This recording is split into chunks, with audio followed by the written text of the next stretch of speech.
Sharada jewellers తెలంగాణలో మొట్టమొదటి factory outlet మన కొత్తపేటలో ఫిబ్రవరి 14న గొప్ప శుభారంభం. ఎన్నికల ముందు ఆ బోర్లు పంపిణీ చేసే కార్యక్రమంలో చాలా మంది యాదవ్ సోదరులు బయట ఇంట్రెస్ట్ తీసుకొచ్చి కట్టిండ్రు. ఇప్పటికి దాని అప్పుడు ఎలక్షన్ల ముందు 6 నెలల ముందు కట్టించుకున్న డబ్బులకు కూడా అది ఇవ్వలేదు.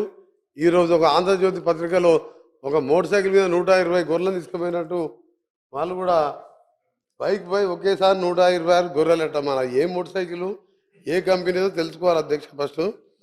అది దానిలో స్కామ్లు కూడా ఎక్కువ జరిగినాయి అధ్యక్ష. కొన్ని బార్డర్లోనే రీసైకిల్ అయినాయి.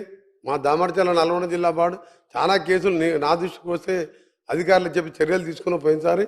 దాంతోపాటు వారికి కూడా వచ్చే విధంగా దాని మీద కూడా నిర్ణయం తీసుకుంటాం. రెండవది ఇంకా చాలా సమస్యలు చెప్పిండ్రు సభ్యులు.